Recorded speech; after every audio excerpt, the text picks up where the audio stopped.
Olá, boa noite.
Olá pessoal, boa noite. Boa noite, professor. Tudo bom?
Bom, vamos nessa então, pessoal. Boa noite para quem ainda não cumprimentei. Hoje nós vamos continuar, né, nosso conteúdo, mas já vamos entrar num novo tópico. Na verdade, vocês vão ver que eles não têm muita separação, né? Parece que é uma continuidade e não deixa de ser. É que na verdade a gente vai fazer um destaque agora, né, para as questões de misturas, né? Então a gente vai falar de soluções, depois vai falar de sistemas coloidais, né? De tudo que a gente vinha falando num aspecto microscópico, né? Um aspecto atômico, molecular, né? De interações. Agora a gente aplica isso para soluções, né? Então, basicamente a gente vai usar o que a gente discutiu até então em conceitos distintos, né? Então, por exemplo, hoje com soluções, na outra semana com suspensões e coloides, né? E vamos extrapolando aí as possibilidades. Por hora, pergunto já de antemão, né? Se tem alguma colocação, alguma dúvida que tenha ficado da aula passada, de uma semana para outra a gente digere melhor aí algumas coisas, então tem algo que vocês queiram retomar nesse momento? Ainda não? E claro, né? Se tiver algo a ser retomado que vocês sintam que há necessidade, podem trazer isso a qualquer momento, não precisa ser agora, né? Mas só para aproveitar que esse nosso momento síncrono é sempre útil, né? Para essa conversa ao vivo aí é uma troca válida, né?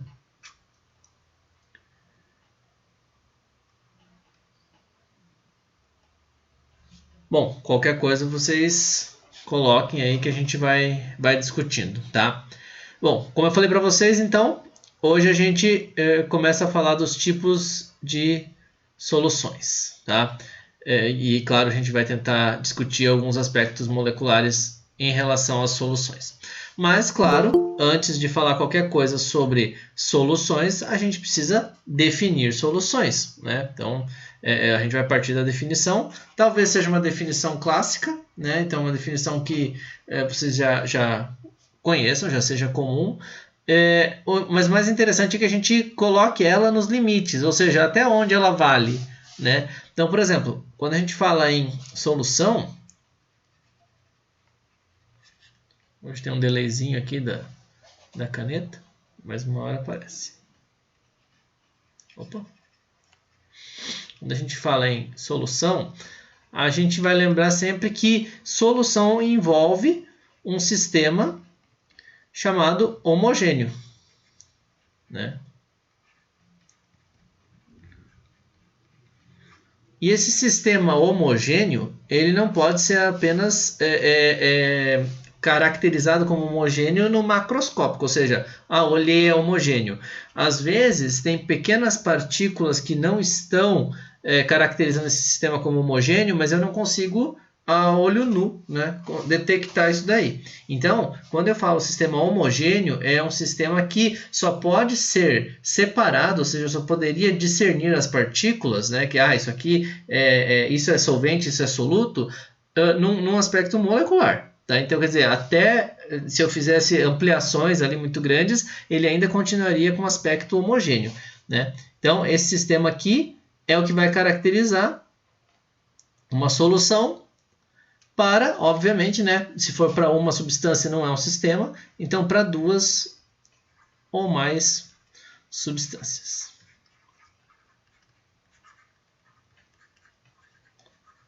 Certo?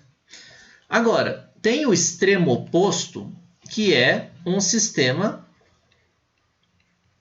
chamado heterogêneo. E esse sistema heterogêneo, ele geralmente é definido já a olho nu. Ou seja, você olha e vê que não tem apenas uma fase, né? Então a gente não vai entrar nessas definições do sistema, né? Que isso é separação de misturas, não é o nosso foco agora, mas ele já é heterogêneo visualmente. Se não visualmente, numa pequena ampliação a gente já consegue dizer que ele é homogêneo, né? Então quer dizer, desculpa, heterogêneo. Ou seja, ele não é uma solução e eu não posso chamar isso de solução heterogênea. Isso não existe, tá? Se for solução, tá diretamente ligado ao nome homogêneo. Se for um sistema heterogêneo, ele é simplesmente um sistema heterogêneo para duas ou mais fases. Tá? Então, ele é o outro extremo aqui. E no meio do caminho, né, entre um e outro, existe o que a gente vai discutir um pouquinho lá para frente, que são as suspensões ou, né, vamos colocar o ou entre aspas, porque são definições distintas, mas a gente vai ouvir como duas definições, sistemas coloidais. Tá? E aí é uma classe distinta, porque é algo que no aspecto primário, né, então olhando no famoso olho nu, a gente vê um sistema homogêneo. Então vai falar uma solução.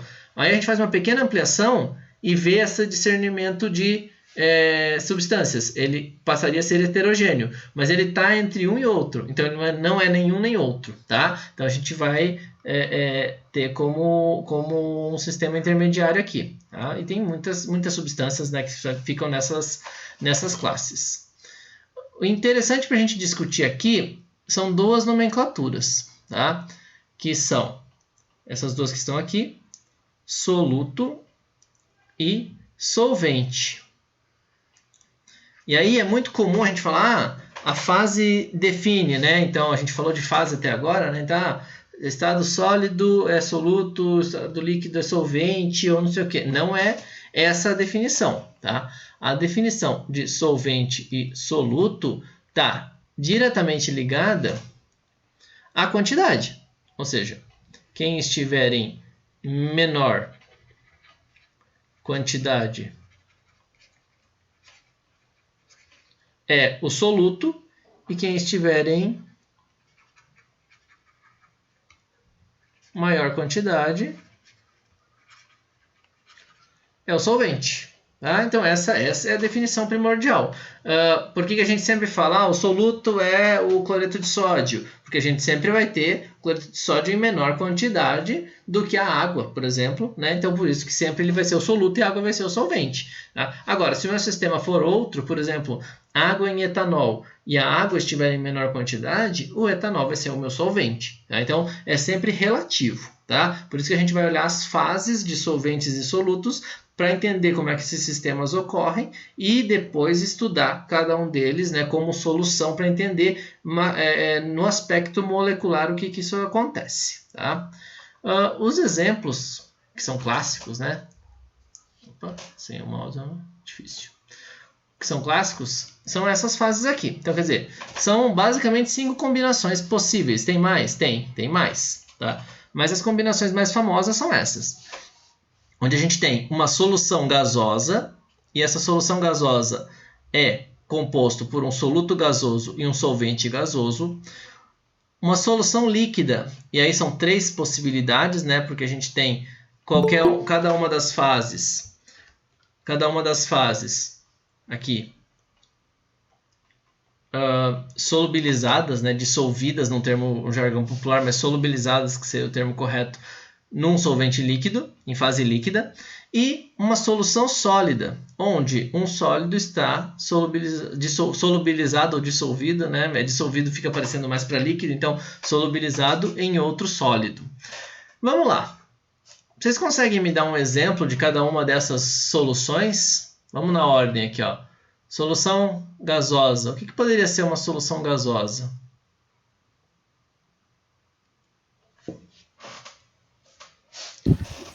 O ar. O ar, né? Então o ar que a gente respira é uma mistura de vários gases, né? Então a gente tem oxigênio, nitrogênio, argônio, etc, em várias proporções. Então é uma solução gasosa, que são gases dissolvidos em outros gases, tá? Agora é uma solução, por quê? Porque não tem nenhum aspecto heterogêneo, você não consegue discernir uma fase da outra, tá? Você pode falar, mas então se a gente falar de uma fumaça, fumaça é sistema coloidal, porque são partículas pequenas dissolvidas ali numa grande quantidade do ar, né, daquele espaço gasoso, tá? Então isso é outra história. Aqui para nós o ar que a gente respira, né, o ar atmosférico, ele é uma solução gasosa.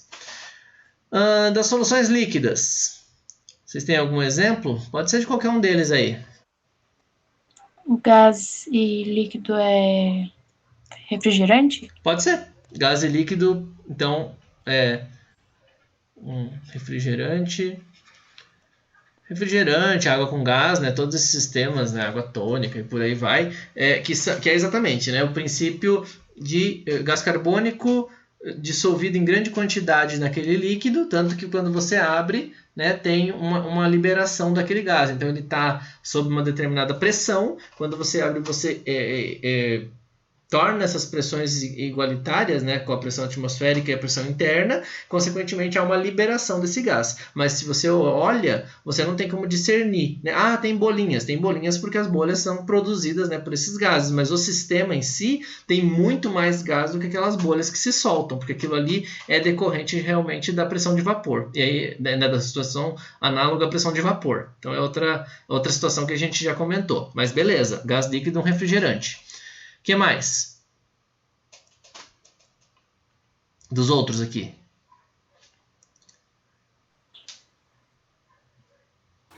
Água com álcool? Água com álcool, né? O líquido. Então, bebidas alcoólicas, né? Em geral, são sistemas de solução líquido-líquido, né? Que é uma mistura numa proporção água. Vamos pôr num sistema de proporção mesmo.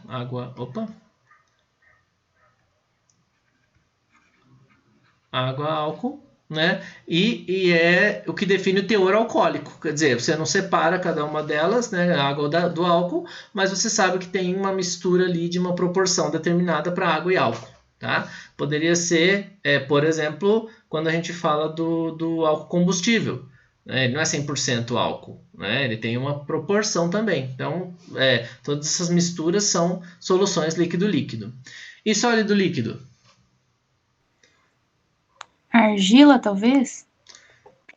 Não depois que você coloca água, no caso, daí, né? Que ela fica. É que, na verdade, a argila entraria num aspecto mais de suspensão, porque a gente não vai, a gente vai conseguir decantar aquilo ali se a gente deixar muito tempo, né?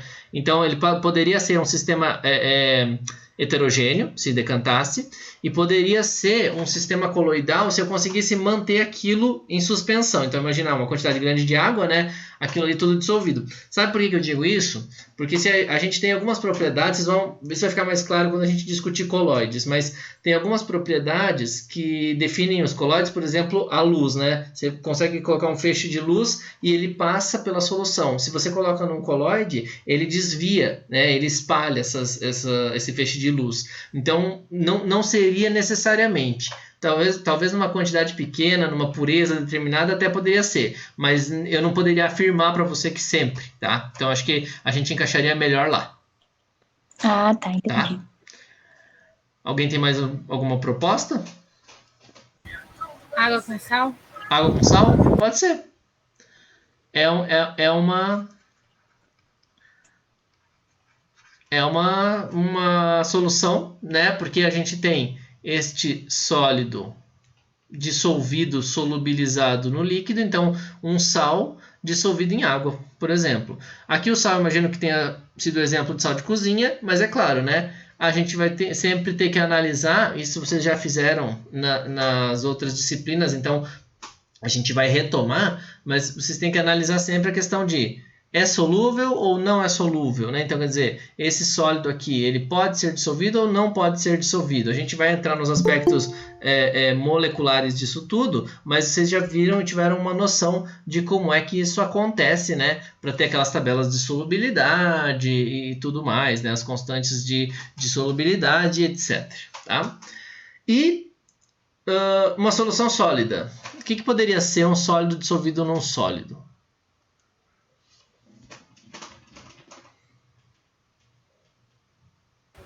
Ligas metálicas? Uma liga metálica, tá? Uma liga metálica é um bom exemplo. Né? O que é uma liga metálica? Por exemplo, carbono dissolvido em ferro para formar aço. né? Não é só carbono e só ferro, mas carbono num percentual é na parte majoritária de ferro. Então, o sólido ferro é o solvente e o soluto é o carbono, ou um outro metal que vai entrar na liga.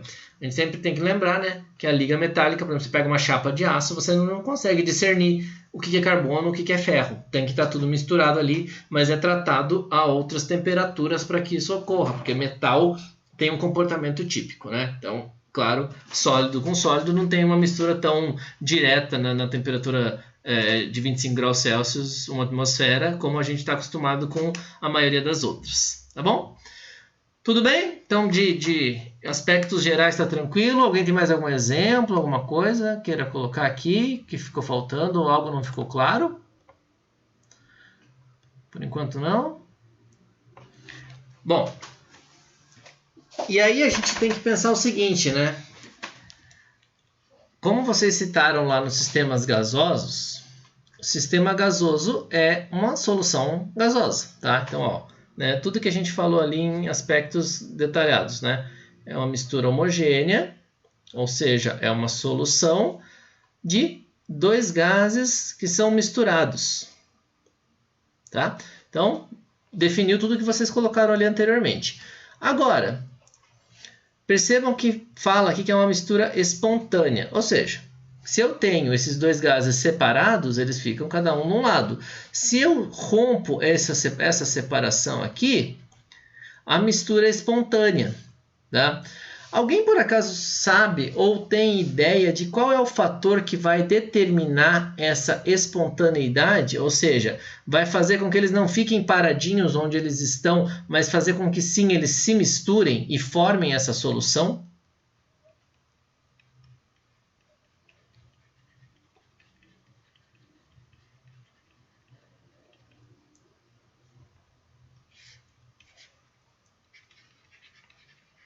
Qual é o fator principal dessa espontaneidade? Alguém tem alguma ideia?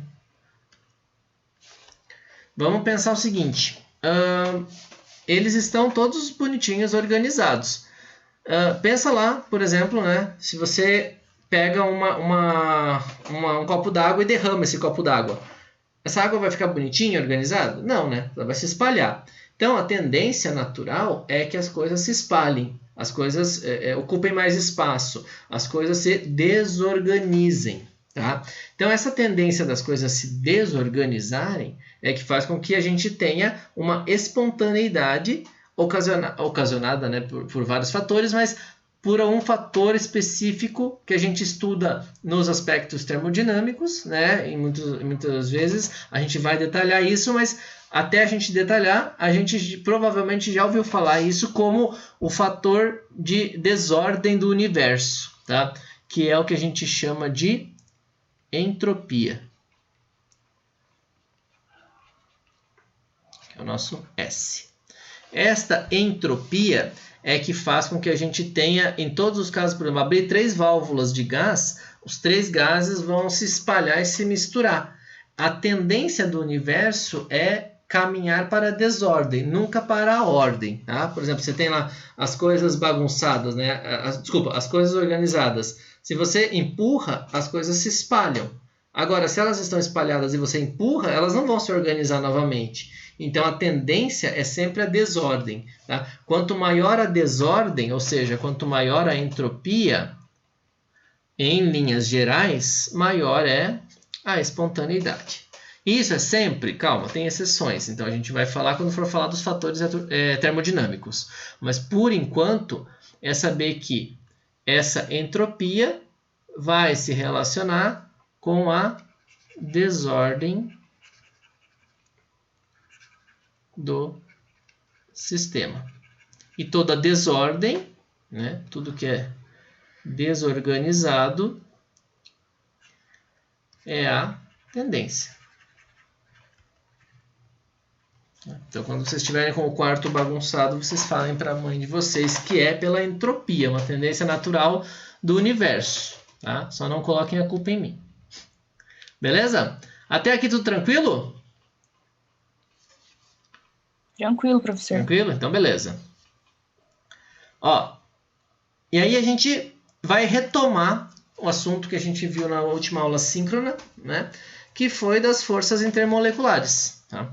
Então, a gente descreveu algumas forças intermoleculares, discutiu algumas delas, falou do comparativo, né, entre cada uma delas e entendeu que forças intermoleculares podem ser fortes ou fracas, mas são ainda mais fracas no aspecto, né, global, mais fracas que as ligações. Então, quer dizer, as ligações vêm como forças maiores e aí as forças intermoleculares vão ser observadas para as interações entre as moléculas. Então, são interações que podem ser separadas com maior ou menor facilidade, né? Mas não é a energia necessária para o rompimento de uma ligação.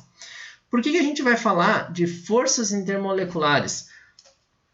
Porque a gente vai precisar entender agora, não necessariamente como duas moléculas iguais interagem para determinar o que a gente fez até a aula passada, nos parâmetros de fases de cada substância. A gente não vai precisar agora saber se elas vão ter maior ou menor ponto de fusão ou ponto de ebulição. Mas o que a gente vai precisar saber agora é isso aqui, ó, como ocorre a interação entre diferentes tipos de moléculas.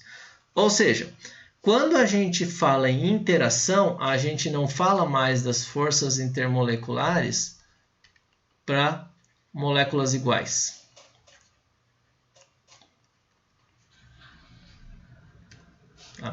Agora a gente está falando de forças intermoleculares para moléculas distintas. E quem são essas moléculas distintas? São os componentes da minha solução. Quem são os componentes da minha solução?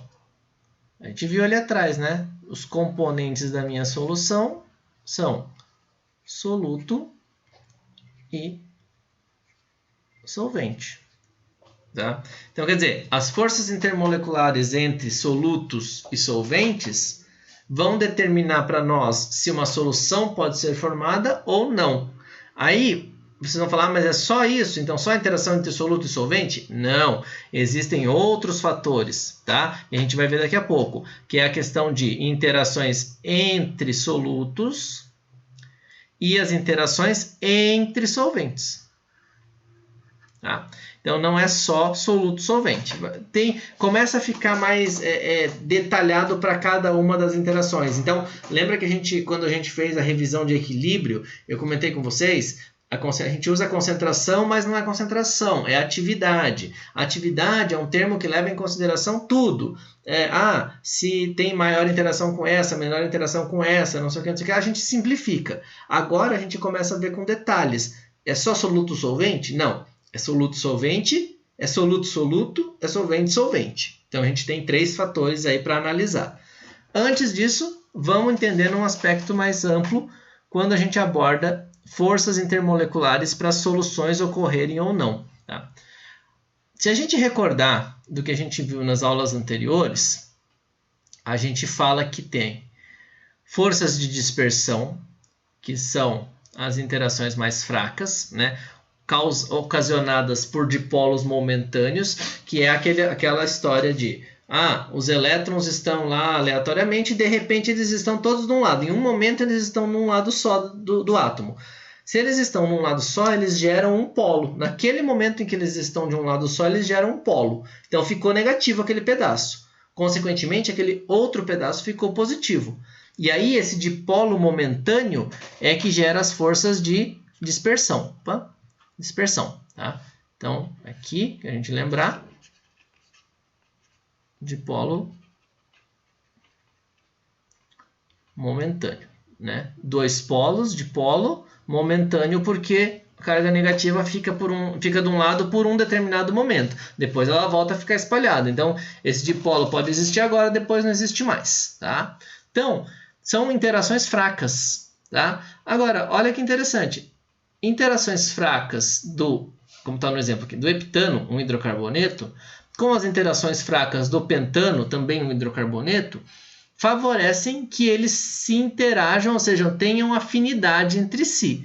Se eles têm afinidade entre si, significa que eu consigo fazer com que eles entrem num acordo eletrônico. este acordo eletrônico, quando a gente fala em mistura, a gente pode falar que vai existir, então, a solubilidade. Tá? Ou seja, a possibilidade de misturar. Depois disso tudo aqui, a gente vai conseguir concluir aquela velha história, né, que a gente sempre viu, que é água e óleo não se misturam. Então a gente vai poder explicar, por exemplo, por forças intermoleculares, por que água e óleo não se misturam, entendendo a estrutura, né, que rege a água e a estrutura que rege o óleo, ou as misturas de óleos, né, ou as misturas de estruturas hidrocarbônicas, aqui que tem forças de dispersão, tá? Como forças predominantes. Quando a gente pula para o exemplo aqui do dipolo-dipolo, lembra lá, vamos recordar também? Dipolo-dipolo, a gente tem um dipolo também na molécula, né? Então, uma estrutura que permite a existência de dois polos, como existia aqui, só que não é mais momentâneo, é da estrutura mesmo. Então, por exemplo, a gente tem lá um grupamento carbono, oxigênio. Isso aqui já existe num dipolo normal, normalmente, porque a diferença de eletronegatividade é bastante expressiva. No clorofórmio, existe ali uma estrutura cloro-carbono. Esse cloro-carbono também tem uma grande diferença de eletronegatividade. Então, esse dipolo aqui já é um dipolo permanente, né? Esse é o nome, na verdade. Dipolo permanente. É um dipolo que fica ali. Tá? Então, não é mais um dipolo que vai depender se os elétrons estão indo para um lado da molécula, estão voltando para o outro lado da molécula. Os elétrons estão ali numa diferença ocasionada pela eletronegatividade. Tá? E aí, observe aqui no desenho, né? A tentativa de mostrar aqui é essa. Deixa eu tentar ver se eu consigo representar de novo. Essa seta aqui, ó, esse desenho que está sendo mostrado ali para vocês, mostra para onde que está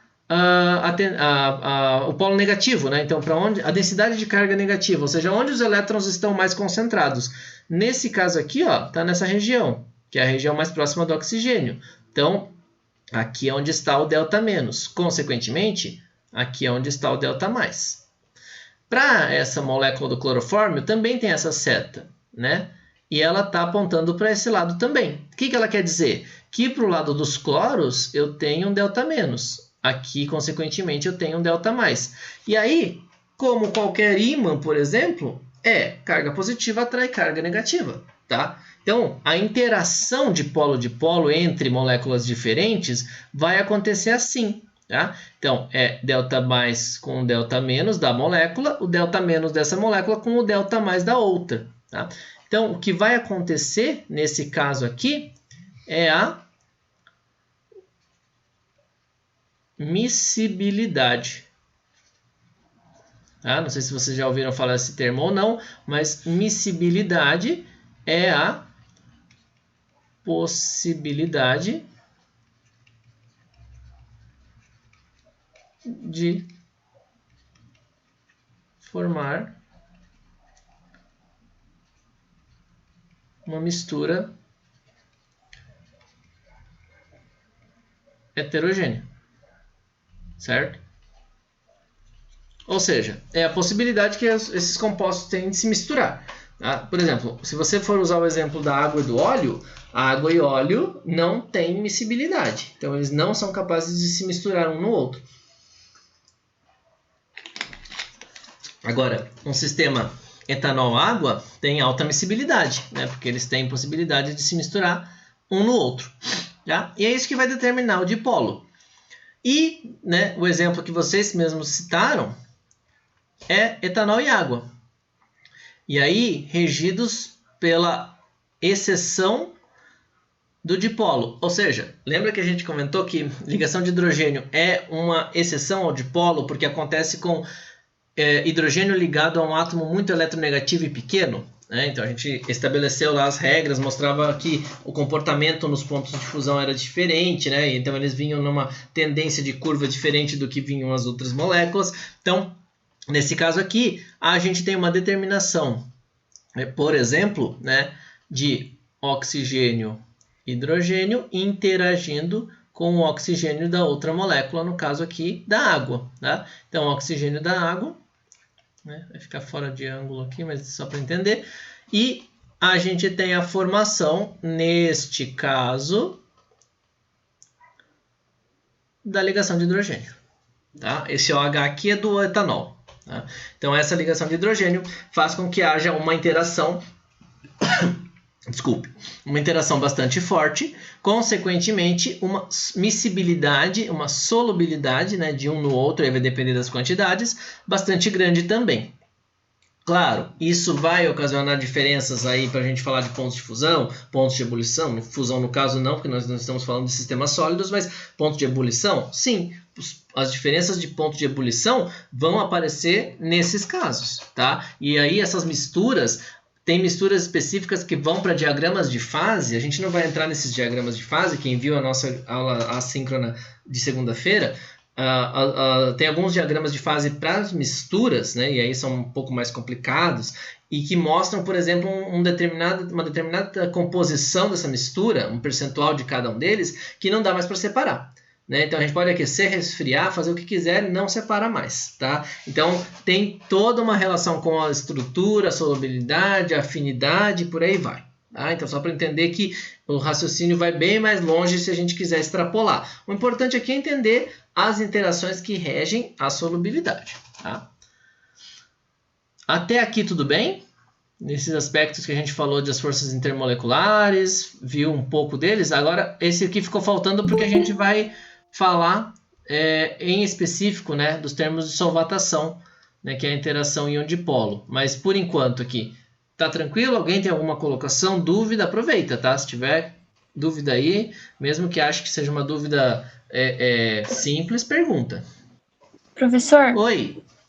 Eu queria perguntar sobre a palavra miscibilidade. Uhum. Então, quando eu quero dizer que vai formar uma mistura, tanto para heterogênea quanto para homogênea, eu vou usar essa expressão. Desculpa, olha aí, ainda bem que você falou. Eu pensei em uma coisa e escrevi outra. Homogênea, perdão. Obrigado por avisar. Falei uma coisa e escrevi outra, né? Vai ter alta, quando for homogênea, vai ter alta. Eu falei, ué, mas daí será que é a mesma palavra? Daí Isso só aí. você Não, usa tá a palavra certo. mais, né? Muito obrigado, viu? Eu não ia perceber. Você vê, né? Falei uma coisa, escrevi. Ou não posso ter falado a palavra errada também. Na minha cabeça estava certo e ficou. Ia ficar, viu? Como é bom vocês interromperem aí, ó. Pelo menos a gente já corrige. Ia ficar o errado registrado para sempre. Muito obrigado. Tá? Tá? Mas é isso mesmo. Então é mistura homogênea, tá? Então possibilidade de formar uma mistura homogênea. Então quer dizer, um sistema com alta miscibilidade, ele tem alta tendência em formar uma mistura homogênea, formar uma solução, né? Então o que não dá para misturar os termos, porque, por exemplo, o que pode acontecer é ter um sistema lá, vamos pensar o seguinte: o água e óleo, né, tradicional. Então vamos colocar aqui, né? Água e óleo, né? Porque o óleo pode ter várias composições. Só que nesse meio aqui existem algumas moléculas de óleo que vão passar para a água e algumas moléculas de água que vão passar para o óleo. Então, assim, não existe algo 100% immiscível, né? Que não vá misturar nunca. Se estão em contato, alguma coisa vai misturar, mas é uma proporção muito baixa. Né? Consequentemente, a gente fala que não existe a miscibilidade. Aí, se a gente entrar num aspecto de muito detalhismo, a gente pode falar que existe uma quantidade e tal, na química orgânica, lá, principalmente que trabalha com moléculas mais solúveis, né, nas fases oleosas, né? A gente vai ter que tirar a água, por exemplo, e aí são experimentos à parte que daí tratam nesse sentido. Tá? Então, assim, não existe 100%, mas a gente sempre trabalha com miscível ou não miscível, e aí a gente faz uma categorização. Tudo bem? Alguém tem mais alguma colocação? Ó, viu? É bom vocês fazerem aí, porque às vezes alguma coisa passou com o conceito errado e eu nem percebi.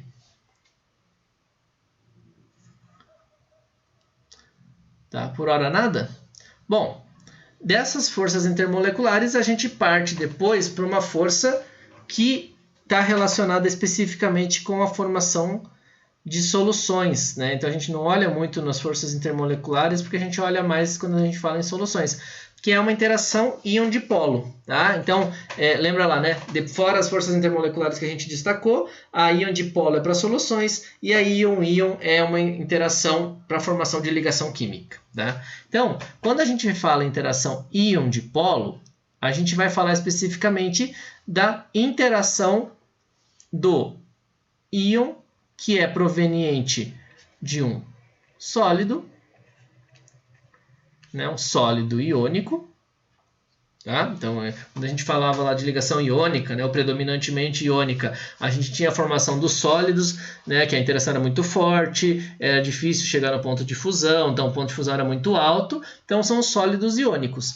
E aí, quando a gente tem este íon, a gente tem que lembrar, e aí a gente vai resgatar isso de uma forma bem superficial, que este íon vem de um sólido organizado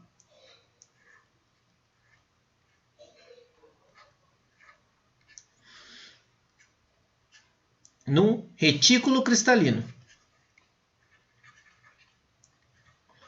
O que é um retículo cristalino?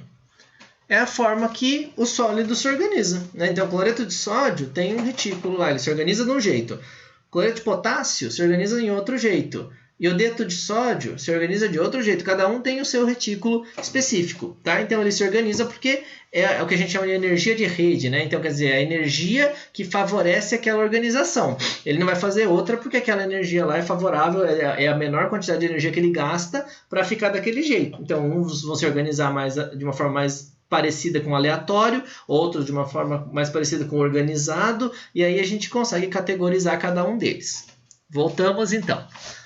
Retículo cristalino. O que vai acontecer quando eu formar uma solução a partir deste sólido iônico? Eu tenho lá o cloreto de sódio, vamos ao clássico, né, que é o exemplo fácil da gente tentar entender os princípios de solubilidade. Cloreto de sódio, ele não está assim. Ele está disposto num retículo onde o Na+ e o cloro- estão combinados. Por quê? Porque alguém doou elétron para alguém para que houvesse um abaixamento de energia, consequentemente uma estabilização. Então, essa estrutura aqui, ó, circulada em rosa, é que melhor representa como é que o cloreto de sódio está na fase sólida, né? Quando ele está ali como sólido iônico. Agora, quando a gente fala do cloreto de sódio em água, significa que eu tenho que observar se haverá alguma possível interação entre os íons que compõem este sólido, que é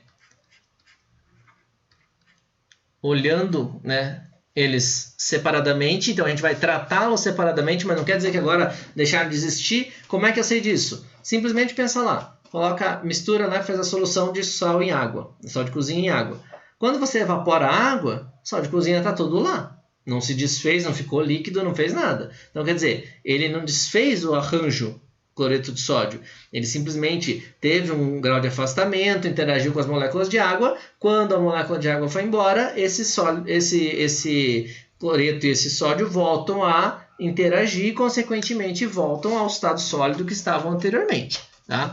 Então, formar solução não é fundir. Isso é uma confusão muito fácil, né? Que a gente faz, às vezes, de conceitos. Fala, está em fase líquida. Não, está em solução aquosa. Fase líquida demandaria uma energia muito maior. Beleza. Nesse caso aqui, então, a gente tem os íons Na+ e cloreto, né? Então, sódio e cloreto.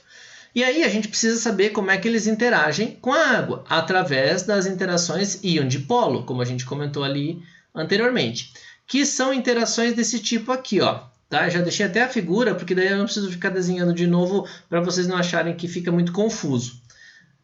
É o íon positivo, então o cátion vai interagir dessa forma com a água através da interação do cátion com o oxigênio. Por que com o oxigênio? Porque o oxigênio é quem tem a densidade de carga negativa. Ora, densidade de carga negativa vai interagir com a carga positiva, tá?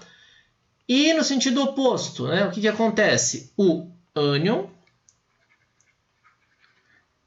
que é a carga negativa, vai interagir com os polos que têm a carga positiva, ou a densidade de carga positiva, que são os hidrogênios, né? Então, só para recordar, quando a gente fala em água, a gente tem essa estrutura aqui, tá? Essa estrutura, por diferença de eletronegatividade, vai permitir que a gente represente uma densidade eletrônica muito maior aqui na água e muito menor aqui no hidrogênio. Quer dizer, aqui nessa região tem mais elétrons. Por quê? Porque os elétrons ficaram mais próximos do elemento mais eletronegativo, tá? Mas aí o que acontece? Quando eu faço esse processo, né, de envolver com o solvente, eu faço com que haja agora uma, no caso da água, hidratação, mas num solvente geral eu vou chamar isso aqui de solvatação. Então, ó, esse processo aqui, né? Solvatação. Especificamente para a água, né? Porque é o hidratado, né? O hidro, então água, hidratação.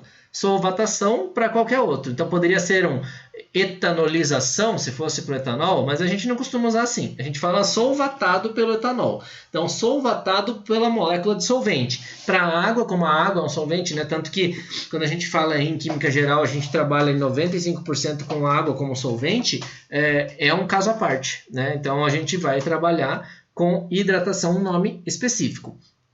Aí, vocês podem observar que é nas 3 dimensões, né? Então, a gente representa assim, porque é mais fácil de entender, que são as interações solvente-íon, né? Íon e o dipolo, enfim, da molécula. Mas aqui, ó, dá para entender que é por todos os lados da molécula, tá? Então, quer dizer, ela está envolvida, né? O íon está envolvido por aquele solvente, né? Então, ele teve o fator solvatação. Quanto maior a solvatação, consequentemente, mais solúvel é o meu sal, ou é o composto, certo? Aí vocês podem falar, tá, mas se todo composto é iônico, então todo sal, vamos supor, então todo sal é solúvel em água, certo? Errado. Tem vários fatores que vão determinar se essa interação íon-dipolo, essa solvatação, é possível de acontecer. Alguns deles, a energia que liga estes íons, ou seja, se a energia que faz com que eles estejam lá é muito forte a ponto de não conseguir nada afastar eles, não tem onde a água solvatar. Então eles preferem ficar ligados, né? Interagir entre eles ali. Se for muito forte, não tem nada que separe, a água não vai separar tão facilmente. Então eles não são solúveis em água. Nesse caso aqui não vai ficar tão evidente, mas existe o fator raio atômico também, tá? Então o fator tamanho, energia. Então, o fator tamanho é importante porque, pensa lá, se tem uma molécula muito grande, vai ter que ter muita molécula de água em volta. Se tem uma molécula muito pequena, o íon, vamos chamar de um íon muito grande, ou se tem um íon muito pequeno, as moléculas talvez não consigam interagir tão bem. Então, isso vai determinar. Quer dizer, imagina lá uma bolinha de isopor. Se você vai colocar bolinhas em volta, geralmente tem que ser bolinhas de tamanhos aproximados. Se a bolinha de isopor de dentro é muito grande, eu preciso encher de bolinha em volta. Talvez isso não seja viável. Se a bolinha de dentro é muito pequenininha, eu não consigo fazer elas encostarem na bolinha pequenininha.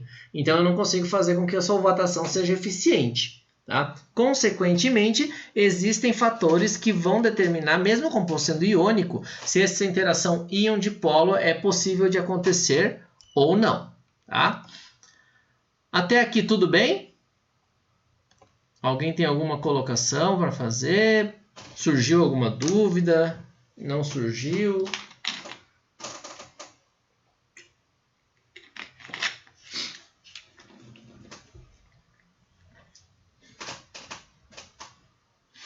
Tudo certo? Professor, Oi, pergunte.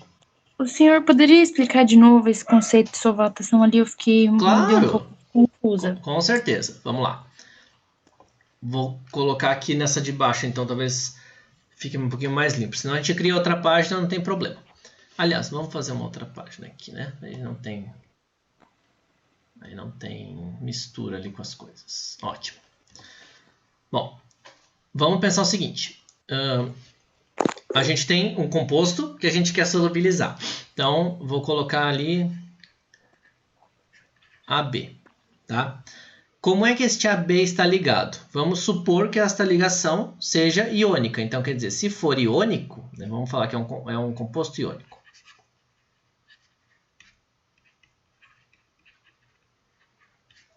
Então, quer dizer que eu tenho A mais, B menos. Por exemplo, né? Poderia ser 2 mais, 2 menos e tal, aí depende do sal, só para ficar genérico. Certo? Então quer dizer que no arranjo cristalino, ou seja, naquele composto, por exemplo, a gente não tem uma molécula, né? A gente tem várias moléculas naquele sólido. Então não é só o AB. O que a gente tem? A, B, A, B, A, B. Para baixo. A, B, B. E assim vai. Tá? Então quer dizer, está tudo interligado entre eles.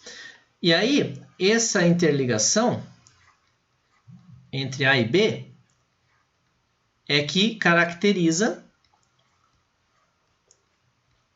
esse cristal que é formado, arranjo cristalino. O cloreto de sódio está assim, o iodeto de potássio está assim, tudo mais. O que a gente tem que fazer? Isso aqui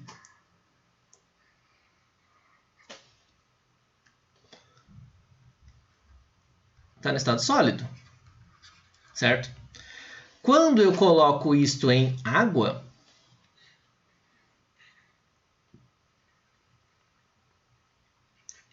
significa que eu estou misturando tudo isso aqui com um monte de molécula de água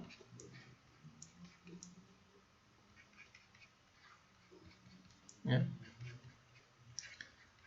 Que é o meu solvente, tá? Beleza? Se tiver alguma coisa que não esteja clara, já quiser interromper, fique à vontade, tá? Pode perguntar. Então, aqui a gente tem as moléculas de água e ali o nosso sólido, né? ABAB, com as características, né, de íons. Então, o A positivo, o B negativo nesse íon, né, nesse composto iônico que a gente tem. Como que a água se apresenta? Ou seja, como é que a água está, né, como molécula? Então, vamos pensar aqui, ó. Quem tem mais eletronegatividade na água, né? Pelas propriedades de eletronegatividade. Né? Depois, se quiser qualquer coisa, a gente detalha, mas por enquanto, que a gente conhece, a gente procura lá o dado na tabela e vê que o oxigênio tem uma eletronegatividade muito maior. O que significa isso? Significa que ele vai trazer os elétrons para mais próximo dele. Então, se eu desenhar uma nuvem eletrônica em volta, ou seja, se eu tentar desenhar um contorno de onde os elétrons estão, eu consigo fazer um contorno desse tipo aqui, ó. Um monte de elétron em volta do oxigênio e um pouco de elétron perto do hidrogênio, tá?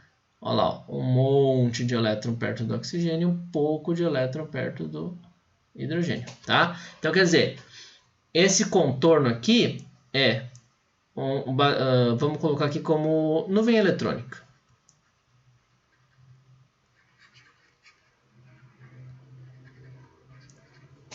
Tá?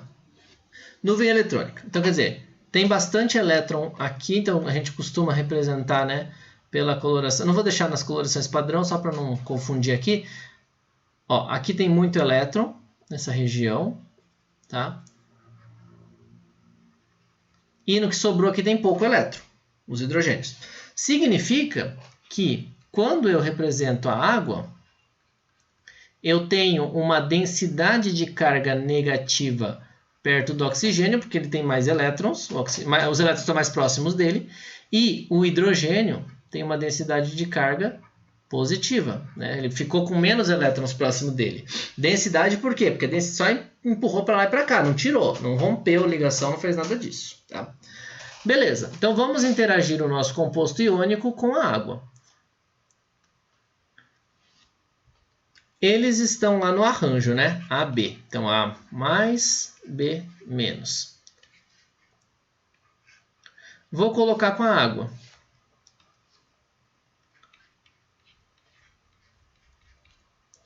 Delta mais para os hidrogênios, delta menos para oxigênio. Beleza. Bom, quem interage com quem? Quem tem carga oposta, né? Então, quer dizer, quando eu jogar, a água vai ser sempre a molécula de água. Ela não vai se desfazer por nada, né? Tipo, ela não vai se desfazer porque colocamos uma molécula diferente ali, ela vai romper a ligação. Não vai acontecer isso, tá? Para quebrar a molécula de água, precisaria de energia associada a outra história. Então, o A positivo, ou seja, o cátion, vai interagir com quem da água? Com o oxigênio, porque ele tem um delta negativo. Então, quando ele estiver em solução, o A+, vai estar envolvido por água, só que pelo oxigênio se aproximando. Então, oxigênio aqui, os hidrogênios mais afastados. Oxigênio aqui, hidrogênios mais afastados. Tá? Então, basicamente, né, claro, no tridimensional, então quer dizer, para frente e para trás também, quem vai se aproximar do cátion é o oxigênio. Por outro lado, se a gente olhar... Foi? Acho que foi. Foi. Para o ânion, que é a carga negativa, ele vai querer se aproximar do hidrogênio. Por quê? Porque o hidrogênio é que tem a densidade de carga positiva, certo? Então, quando eu tiver lá o meu B-, quem vai se aproximar dele é o hidrogênio. Pode ser um só, podem ser os dois, tá? Vai depender muito porque as moléculas estão aleatórias lá dentro. O que é importante é saber que ele vai ficar envolto ou envolvido pela água, só que pelos hidrogênios. Agora a pergunta é, em algum momento a água deixou de ser água? Não, tá? Aqui é água, aqui é água. Ou seja, quem é o meu solvente em ambos os casos? Água. Então, quer dizer, quem envolveu cada um dos íons? A água. Então, o que aconteceu? O solvente envolveu. O processo foi de solvatação. Consequentemente, este composto AB, ele é solúvel em água. Ele é solúvel no meu solvente. Tá? Sim? Não? Mais ou menos? Agora sim, professor. Sim? É que eu estava me confundindo um pouco lá daquela forma que estava o desenho. Não tem problema. Não é bom que vocês perguntem, porque às vezes o desenho eu achei claro e não está claro, e eu expliquei em cima dele, beleza. Tá? Mas ficou claro? Deu para entender pelo menos mais ou menos a ideia? Sim? Então, ótimo. Tá? Obrigada. Imagina. Pessoal, vocês têm mais dúvidas aqui, aproveitem, tá? Não tem problema, a gente retoma alguns pontos. Aqui, claro, o exemplo é outro, né? É o fluoreto de potássio, mas é o mesmo princípio. É um sal iônico, pode ser separado, né? Assim, e solvatado pela água, pelas duas densidades de carga. Tá? Então, deixa eu só colocar aqui que é solvatação. Aí, quando vocês tiverem o material, vocês sabem a que se refere. Tá bom? Beleza, por enquanto? Então tá. Vocês vão me falando, interrompendo se tiver alguma coisa que estiver faltando. Beleza. E aí, como eu comentei com vocês lá no começo, existe agora um olhar mais detalhado sobre as interações que podem ocorrer. E as interações não são mais apenas solvente-soluto. Elas são importantes, né? São essas interações aqui que a gente falou agora há pouco, né? De falar a miscibilidade, a solubilidade, né? Eles podem ser solúveis e tudo mais. Só que a gente tem que observar também que existem interações entre as moléculas do soluto e entre as moléculas do solvente, que foi basicamente como a gente começou a discutir forças intermoleculares, né? Quando a gente fala lá, por exemplo, do hidrocarboneto, então vamos fazer em bastão aqui, né? Cheio de CH2, CH2, CH2. O outro hidrocarboneto igual, então eles têm dipolos momentâneos. Então os dipolos momentâneos vão fazer eles se aproximarem por uma interação fraca, que são os dipolos, são as forças de London, por exemplo, né? Ou as forças de dispersão, como a gente denominou agora há pouco. Isso aqui é para moléculas iguais. Então, essa molécula pode ser o meu solvente ou pode ser o meu soluto. Então, eu vou determinar a interação entre elas também. Agora, eu preciso comparar essa interação solvente-soluto com as outras duas, que são a soluto e a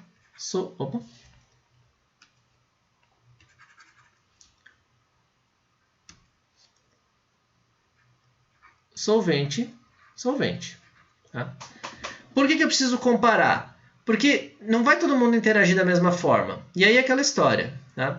Quem já existe ali? Vamos supor. Então já tenho o meu soluto e o meu solvente como compostos separados. Se eles estão bem da forma como eles estão, ou seja, separados, significa que eu vou misturar, eles não vão querer se separar para misturar, fazer uma nova mistura. Eles estão tranquilos daquele jeito. Se a interação entre eles for muito forte e não favorecerem a interação soluto-solvente, não vai haver solubilidade. Tá? Então, quer dizer, essa força de união soluto-solvente é que vai determinar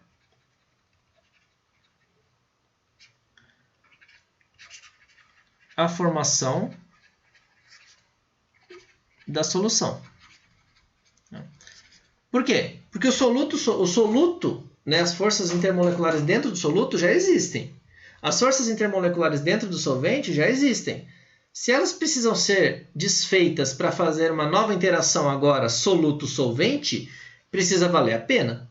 Tá? Se não for valer a pena para a molécula, vão ficar cada uma no seu canto e não vai ter solubilização. Por exemplo, imagina lá um pouco de metal, pega lá uma raspa de metal e coloca em água. Vai formar uma solução? Não vai. Por quê? Porque a interação metálica, né, a ligação metálica em si já é forte e as interações que existem ali no entorno, são tão fortes quantas, né? Tão fortes quanto. Ou seja, eles não vão, o metal não vai se desfazer para dar espaço para um solvente e fazer uma nova interação ali para solubilizar. Não compensa, energeticamente é um valor, uma quantidade de energia muito alta. Então ele não tem essa quantidade de energia para fazer, então não compensa, ele vai ficar ali como um sólido, né? E vai ficar ali esperando. Tá? Vai solubilizar? Nunca vai solubilizar. Né? A gente fala que é um fator cinético termodinâmico, né? Que se for esperar não existiu nunca, né? Milhões e milhões de anos são eras geológicas, uma hora vai. Tá? Mas a gente sempre tem um limite de tempo palpável para falar, não vai solubilizar. Posso deixar ali o tempo que for. Vai oxidar? Vai. Mas não vai formar uma solução. Tá? E aí, é interessante observar o seguinte. A solução, a formação de solução é, como está aqui até o nome da tabela, ó, é um equilíbrio. A gente já comentou lá no começo, né? Nas outras aulas. Equilíbrio é todo evento onde as taxas que ocorrem, né, ficam constantes e as velocidades ficam iguais. Observe o seguinte, quando eu coloco um sólido, então eu coloquei o cloreto de sódio em água. Desculpem. Na hora que eu coloquei o cloreto de sódio em água, não formou toda a solução. Por isso que eu preciso do processo de agitação, né? Porque eu preciso fazer com que todas as moléculas de água interajam com esse meu sólido, ou seja, solvatem os íons presentes nesse sólido. Então, nesse estágio inicial aqui, ainda não se formou a solução. O que acontece depois? Ó, começa a ocorrer a solubilização ou a dissolução. Olha como está representado aqui, ó, dissolução. Tá? Quer dizer, começa a se formar o íon solvatado, e o íon solvatado é representado, ó, Na+ aquoso, Cl- aquoso. Quer dizer, eles estão em sistema aquoso. Só para não ficar nenhuma dúvida, se eu coloco o Na+ aquoso, significa Na+ em água, ou seja, Na+, cheio de água em volta. Tá?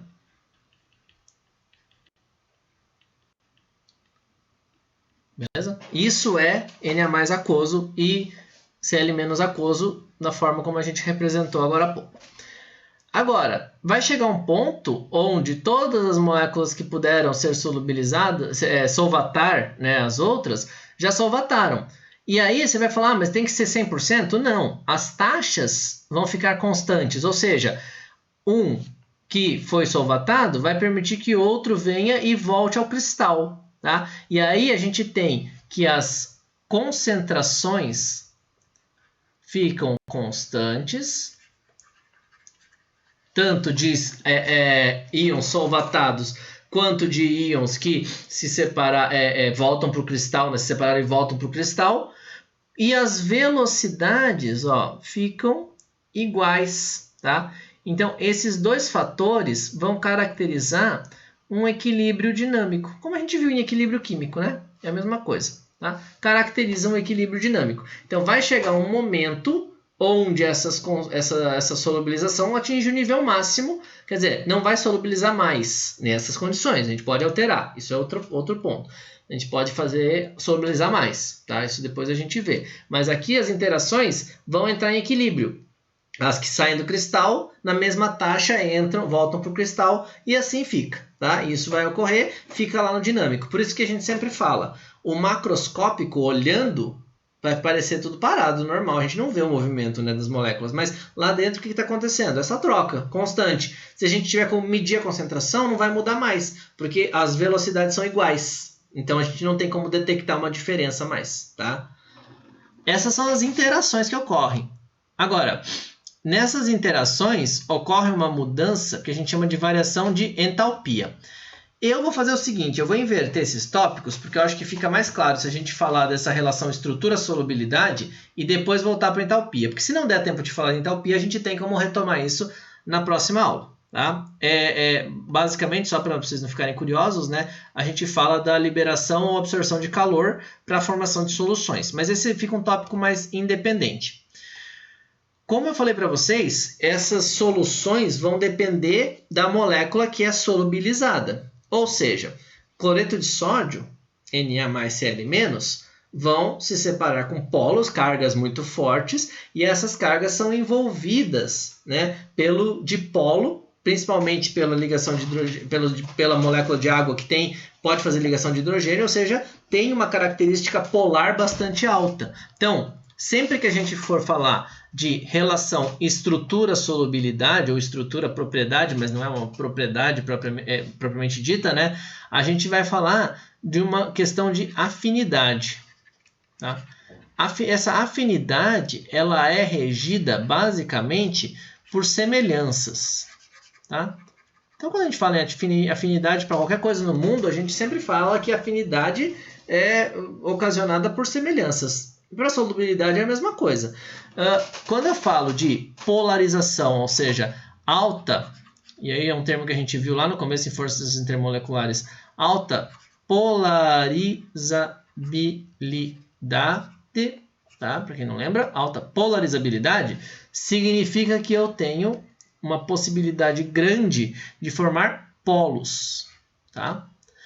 Consequentemente, só quem tiver uma tendência a alta polarizabilidade ou uma tendência a formar polos é que vai se solubilizar neste solvente.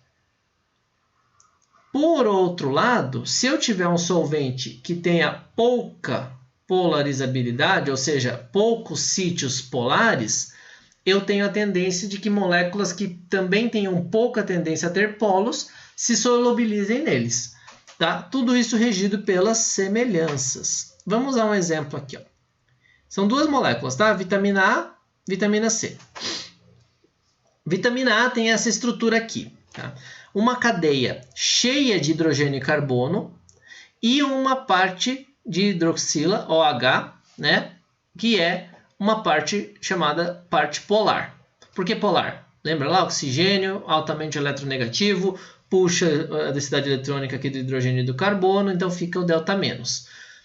importante observar, o que é todo o resto da molécula? Carbono e hidrogênio. O que a gente falou das forças intermoleculares? Carbono e hidrogênio, geralmente, né, tá falando lá de forças de dispersão, forças de London. Então, são interações momentâneas, interações fracas, né? Então, a gente tem uma característica numa grande parte da molécula. Então, aqui, se a gente for separar, uma grande parte da molécula, a gente tem uma grande característica dessas forças de dispersão, forças momentâneas intermoleculares, ou seja, de baixa polaridade que a gente pode caracterizar como sendo apolar, e uma outra parte da molécula que tem essa diferença grande de eletronegatividade, e aí a gente pode caracterizar como sendo polar. Ora, aí você vai falar, cada parte da molécula se dissolve num solvente? Não existe, né, isso. A molécula é uma só. E ela vai provavelmente ser mais solúvel em um solvente do que em outro. Tá? Então, vocês vão falar assim, mas a gente tem regra. Solubilidade é comparação de estrutura. Não tem como dizer uma regra aqui, porque se eu falar para vocês sempre ou nunca, vocês vão achar uma exceção. E não é exceção de rodapé de livro, é exceção que vocês vão conviver. Vai para o laboratório, uma coisa diferente e tudo mais. Então, não existe uma regra. A gente vai analisar estrutura por estrutura. Nesse caso aqui, quem predomina?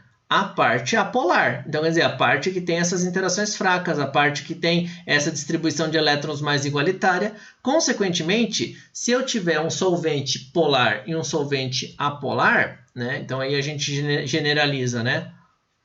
Solventes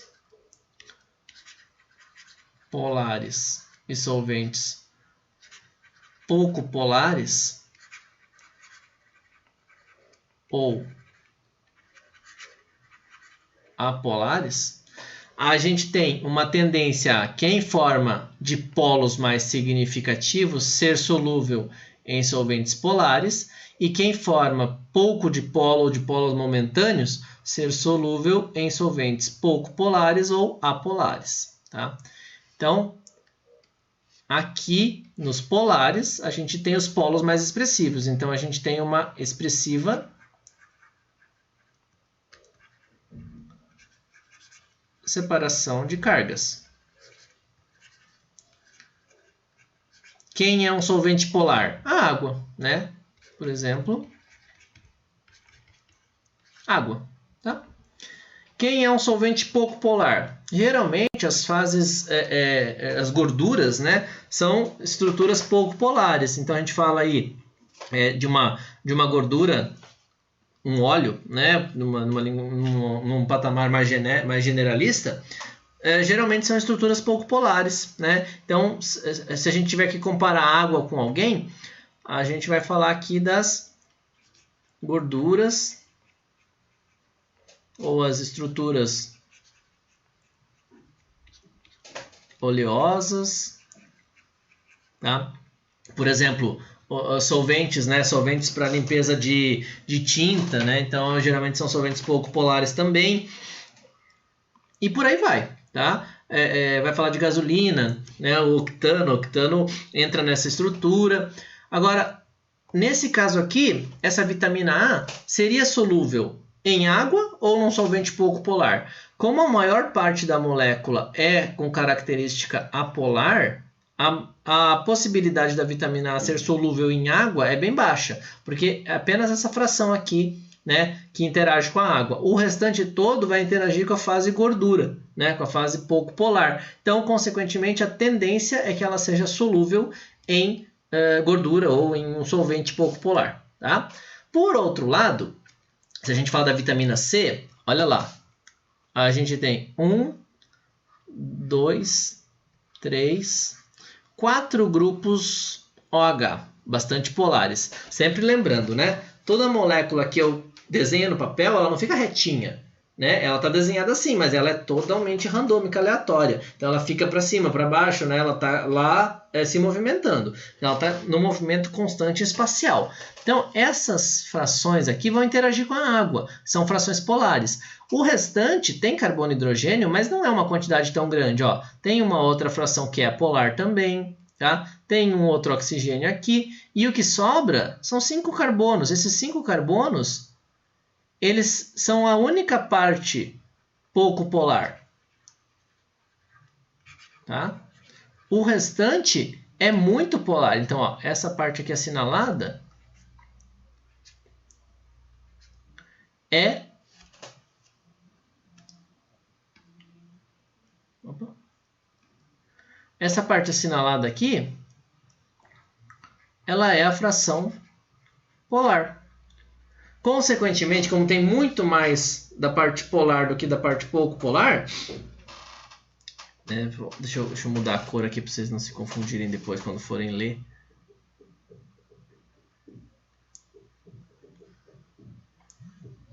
Isso. Tá? A parte pouco polar, a parte polar predomina em relação à parte pouco polar, então quer dizer que a solubilidade em água é muito mais favorecida, porque a água tem essa característica polar. Tá? Não sei se ficou claro, né, falando assim, mas eu propus aqui que a gente fizesse um exercício. Tá?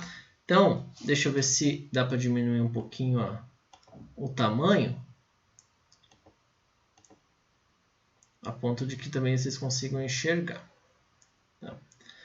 Ó, a gente já fez o raciocínio para vitamina C e para vitamina A. Então, vou aumentar um pouquinho. Eu vou dar uns 5 minutinhos, tá? Dá tempo, tranquilo. 5 minutinhos para vocês proporem para mim se essa vitamina K3 e a vitamina B5 são provavelmente solúveis em água ou em óleo ou gordura, tá? Dentro disso que a gente falou, tá? O que vocês acham? Seria solúvel em água ou em gordura? E daí a gente discute e, claro, depois a gente propõe outros raciocínios, beleza? Então vai lá, 5 minutinhos para vocês tentarem fazer uma proposta. E, claro, já podem me mandar no chat ou me falar o que vocês estão propondo.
E aí, temos alguma proposta?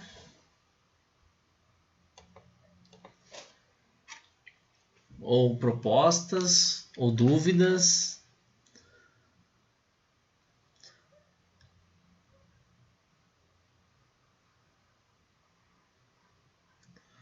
São essas nossas duas estruturas aqui, né?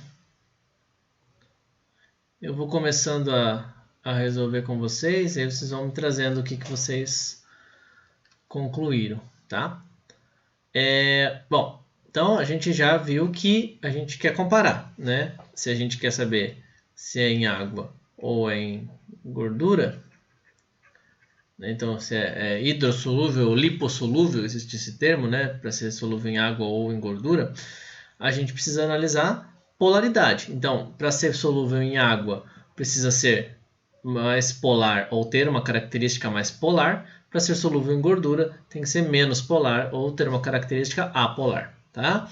Então, vamos olhar o seguinte. Primeira coisa a gente vai observar que existe um esqueleto de carbono aqui, hidrogênio bastante grande, né? Então, ó, esse esqueleto aqui, carbono e hidrogênio,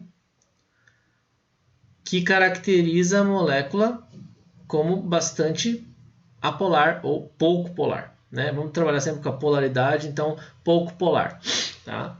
Beleza. Aí apareceu provavelmente para vocês o pensamento dessa fração aqui. Poxa, mas o professor falou tanto da questão de carbono oxigênio que gera, né, o dipolo, então, né, a gente caracterizou lá C+O, aí aqui ficava o delta negativo, aqui o delta positivo. Então, sempre existiu essa diferença, né? Então, isso poderia dar uma polaridade para a molécula. E realmente, dá uma polaridade para a molécula. Só que existe um fator aqui, pode até chamar de pegadinha, né? Não é a intenção pegadinha, mas é um fator que vocês vão aprender a olhar com o tempo, né? Claro, pode ser que alguém já tenha observado isso, né? Tudo bem. Observe o seguinte. Essas estruturas estão presas ao que a gente chama de estruturas cíclicas ou anéis, ou seja, estão fechadas, né? Quer dizer, quando a gente tem uma estrutura fechada, ela fica rígida, ela não consegue ter uma liberdade tão grande, né? Então aqui, se a gente fosse desenhar, o clássico lá é o hexano, né? Que vocês já devem ter desenhado bastante. Ele tem uma estrutura rígida, né? Tem sua movimentação, mas ela é mais rígida do que a estrutura aberta e, consequentemente, ela restringe muito o movimento e muita liberdade da molécula. Consequentemente, o que nós temos aqui é uma estrutura C+O, que a polaridade está para cima, e outra estrutura C+O que ela está exatamente oposta para baixo. Tá? Então, quer dizer, quando a gente compensa essas duas forças, é uma análise vetorial, vocês já devem ter feito isso em física, provavelmente. Quando a gente compensa essas forças, a minha resultante é zero, tá? Ou próximo de zero, né? Vamos colocar aqui, próximo de zero. Quer dizer, o que salvaria na polaridade, ou seja, que me daria uma característica mais polar, novamente foi anulado. Então, toda essa molécula aqui está favorável a ter uma característica pouco polar ou até mesmo apolar, tá? Não diria apolar porque tem aqui um carbono e hidrogênio para fora, né? Tem algumas duplas, podem diferenciar a polaridade. Então, a tendência é que esta vitamina aqui seja solúvel na fase de gordura, né? Ou seja, na fase pouco polar da minha mistura, tá? E aqui, né? E o nosso segundo exemplo? Água ou gordura? Nesse aqui, alguém tem alguma dúvida? Alguém pensou diferente? Alguém fez alguma outra proposta? Não? Bom, nessa aqui de baixo, já parece um pouco mais direto, né? Ó, todas essas estruturas aqui inferem polaridade para a minha molécula. Existe algum anel, ou seja, existe alguma estrutura cíclica aqui? Não, não tem nenhuma restrição. Tá tudo isso aqui livre. E quando está livre, igual eu comentei com vocês, o que eu quero dizer com livre, né? Eu quero dizer que a molécula não está assim, bonitinha, tá? Como a gente desenha. Ela pode estar assim, ela pode estar assim, tá? Quer dizer, isso só no plano bidimensional. Pode estar para frente do papel, para trás do papel. Então, todas essas possibilidades existem. Isso, para interagir com o solvente, é favorável, porque vai interagir por todos os lados, né? Quanto mais liberdade eu tenho, menos restrição às interações eu tenho. Consequentemente, todas essas frações polares ficam livres e conseguem interagir com o meu solvente. Como? Depende quem é o solvente. Mas agora a gente quer saber, vai interagir mais com a fase polar ou apolar? Com certeza, por todas essas frações serem polares, essa interação vai ser favorecida com o meu solvente mais polar, nesse caso a água. Tá? Então, quer dizer, essa vitamina provavelmente vai ser solúvel em água. Tá? Ah, mas eu teria como fazer modificações nessas moléculas para que elas se tornassem mais solúveis no outro solvente? Poderia, mas aí química orgânica dá essa informação para vocês, tá bom? Quando vocês forem fazer as disciplinas de orgânica, não sei se já fizeram ou não, mas aí vocês têm aí as ferramentas para tornar uma molécula mais solúvel em um e mais solúvel em outro. Tá? Aí são outros artifícios. Dúvidas? Questões? Ficou claro? Não ficou? Deu para entender? Não deu? Professor, Oi, uma pergunta. pode falar. Então, assim, se numa vitamina eu tiver maior concentração de hidroxila, isso influencia? No caso, a OH, se eu tiver mais, então quer dizer que ela... Eu com certeza, ou mais próximo de sim, que eu vou ter uma substância como é que era? Hidrossolúvel. Isso. Uhum. Então, assim, existe, esse raciocínio seu está corretíssimo, existe uma probabilidade muito maior. O que a gente tem que tomar cuidado é, por exemplo, quando a gente tiver estruturas assim. É genérico, tá? Não é uma estrutura específica, é só para a gente exemplificar. Ok.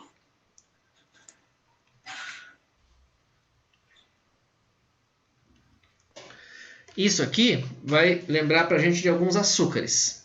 Aí você vai falar, tá, mas os açúcares são solúveis em água. Realmente, são solúveis, são bastante polares, né? Polares até demais. Por quê? Porque essa estrutura aqui, no detalhismo, se a gente quiser detalhar, ela está naquilo lá, ó, aquele bote cadeira, né? Então ela não está plana. Então quer dizer, esses sítios aqui, essas frações polares do OH, conseguem interagir com água facilmente e interagem muito bem com água, né? Tanto é que é difícil até a gente tirar eles de solução aquosa. Agora, esse teu raciocínio faz sentido desde que a gente não tenha extremos de situação onde tem um monte de... Vamos pegar esse exemplo mesmo. Tem um monte de hidroxila, mas o resto é uma cadeia gigantesca apolar. Então, quer dizer, aquele monte de hidroxila pode não ser um monte se comparado com o restante. Tá? Mas agora, se eu tiver... Não, tem muita hidroxila e essas hidroxilas estão num distanciamento, estão espaçadas ou estão num plano tridimensional, por isso que eu falo, né? Analisar cada situação. Mas numa vitamina, a tendência é essa, mais hidroxila ser mais solúvel em água, desde que a estrutura não restrinja. Tá? Tudo bem?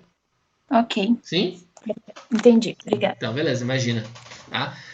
Mas essa é a ideia, gente. É trazer para vocês as ferramentas para analisar. Vocês vão chegar em exceções? Várias. Vão chegar em situações que você fala, não sei? Várias, tá? E não é essa a proposta de tentar elucidar tudo, mas que vocês tenham um ponto de partida. Ter esse ponto de partida permite que a gente faça muitas análises interessantes. Tá?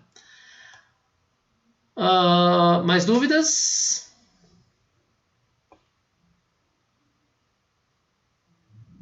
Não? Bom, vamos fazer essa análise então da entalpia, já que a gente já falou, né, da questão de solubilidade, porque aqui a gente faz, quando a gente faz uma análise dessa entalpia de dissolução, por isso que eu falei que é um fator independente. Não estou falando agora se é solúvel em uma coisa ou em outra. Eu estou falando, é solúvel. Então eu estou analisando soluto e solvente que formam a solução. Quando eu falo em variação de entalpia, se para vocês a nomenclatura ainda não remete a um termo claro, pensem em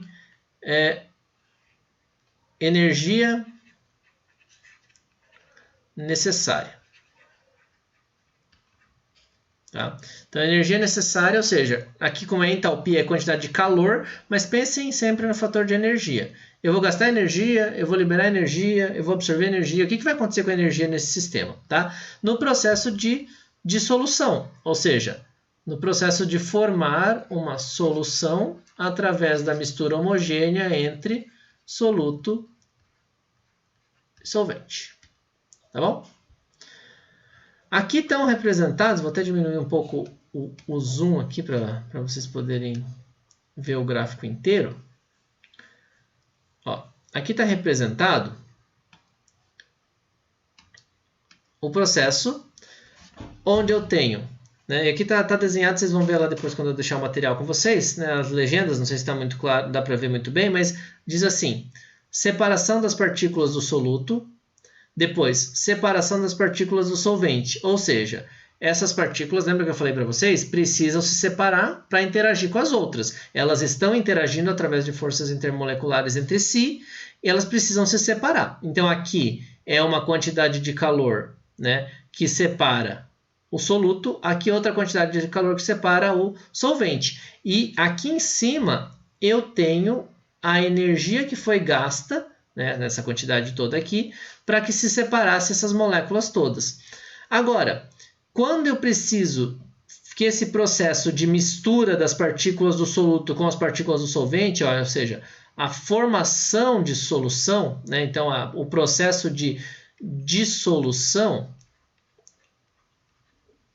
quando eu preciso que o processo de dissolução aconteça, se for uma variação de entalpia maior do que foi necessário para separar as moléculas de solvente e as moléculas de soluto, eu tenho que, o que sobra é essa partezinha aqui de baixo, ó, isso aqui, ó, tá?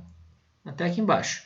O que sobra é isso aqui. Então, o que sobrou é um processo exotérmico. Só para recordar, exotérmico, exo vem de externo, fora, né? Então, quer dizer, liberação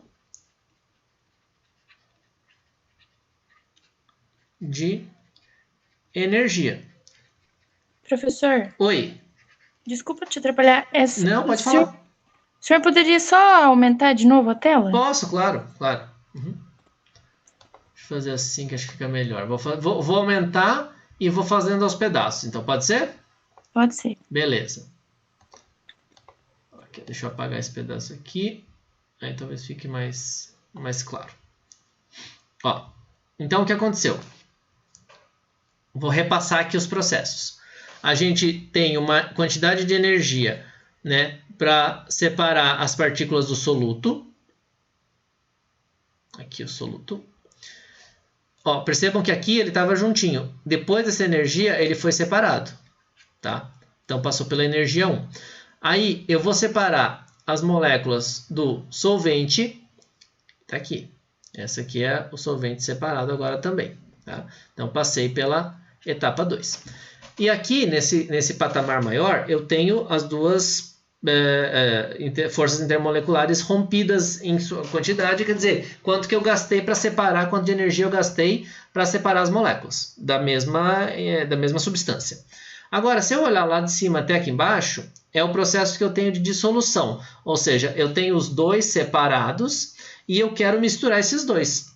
Ou seja, eu vou gastar uma quantidade de energia para misturar esses dois. Se essa quantidade de energia gasta para misturar esses dois for maior do que a separação de cada um deles, eu tenho que sobra esse final aqui, ó. Esse pedaço até aqui embaixo. Esse pedaço que sobrou mostra que há uma liberação de energia. Então, o processo vai ser exotérmico. Ou seja, quando eu fizer essa mistura, eu vou sentir o calor, porque ele vai liberar energia para que ocorra essa dissolução. Quer dizer, eu gastei mais energia do que quando eu gastei para separar o solvente de si e o soluto de si. Então, essa combinação gastou mais energia do que o balanço, consequentemente, o processo é exotérmico. Agora, se eu quiser fazer uma análise de outro sistema, ele pode acontecer o contrário. Ó, eu gastei uma quantidade de energia para separar as partículas do soluto, eu gastei uma quantidade de energia para separar as partículas do solvente, cheguei de novo aqui em cima no patamar onde estão as moléculas separadas, né, do soluto e do solvente. Para fazer a mistura, eu gastei menos energia do que eu gastaria para separar o soluto e o solvente. Então, como eu gastei menos energia, o que acontece aqui é que o líquido é endotérmico, ou seja, o que sobra é uma absorção de energia, não mais uma liberação, tá? Quando a gente tem isso, você vai ver que o frasco vai ficando mais geladinho, né? Às vezes até condensa a água em volta. Tá? Então, é o processo de liberação ou absorção de energia. Não se preocupem com detalhes nesse sentido, porque a gente vai falar disso quando a gente for falar de termodinâmica. Tá? Aqui é só para mostrar para vocês que cada sistema de solubilidade, além da polaridade, tem um gasto de energia associado. Quanto? Depende. Né? Depende se que sal é, que solvente é e como é que vai ocorrer essa mistura, né, com a temperatura. Tudo bem? Nesse ponto, essa última abordagem, eu sei que ela ficou talvez um pouco mais complexa de desenhar o negócio. Depois vocês vão ver com calma, vão rever, a gente põe alguns exercícios, qualquer coisa, mas não é o enfoque principal da aula. O principal da aula é a relação solubilidade, soluto-solvente e como que essa solubilidade pode ser prevista. Tá? Isso aqui é só uma explicação em relação à energia. A gente teria que trabalhar hoje também unidades de concentração, mas como a gente está acabando a aula, eu não vou atropelar, mas a gente faz nas próximas aulas um estudo disso. Mas o que não me preocupa é que, por exemplo, as unidades de concentração aqui, elas são muito abordadas em química experimental. Então, com certeza, ou vocês já viram ou vocês verão. Né? Então, pelo menos não é um assunto que vai ficar aberto. Mas, claro, a gente vai discutir, sim, como conceitos de solubilidade, né? Para vocês terem essa relação, já que a gente falou tanto de soluto e solvente, a gente tem que quantificar tudo isso. Beleza? Pessoal, dúvidas, perguntas, aflições, questionamentos? Deixa eu tirar a apresentação, daí eu vejo as carinhas se alguém quiser se manifestar.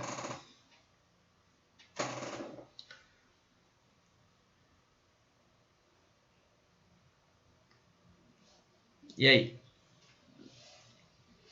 Algo a acrescentar?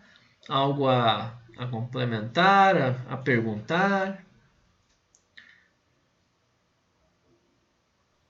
Nada por... Oi? Diga. Por mim, tudo tranquilo, Tudo professor. tranquilo? Então... Meu Deus, fugiu a palavra agora. Complementar. Desculpa, não ouvi. Não, eu disse que eu não tenho nada para falar. Nada. Não, tudo bem, não tem problema, tá? E até a Thalita também colocou que tá tudo bem. Vocês vão digerir, de novo, igual eu falo, não é na aula, né? Às vezes vocês vão ver de novo, vão fazer exercício e tal, e vão surgir as dúvidas. Então, como eu sempre falo e ressalto, tem o grupo do Telegram, tem o e-mail, me procurem, tirem as dúvidas, às vezes alguma coisa ficou em aberto, dá para retomar na outra aula, dá para retomar na aula síncrona também, que eu gravo próximo da aula, então se tiver alguma coisa complementar, vocês trazem que eu já coloco na gravação. E aí a gente vai trabalhando, né, conforme vocês vão dosando aí as coisas, tá?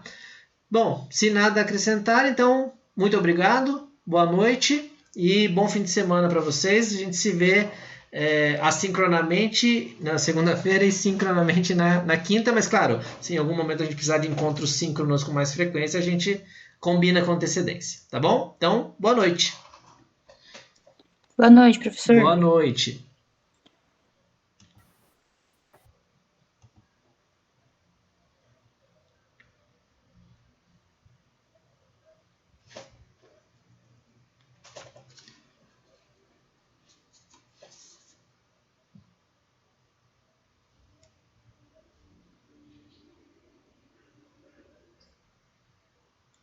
Boa noite, boa noite. Judy, tem alguma dúvida? Ou... tá bom, beleza. Me manda uma mensagem então, daí a gente conversa.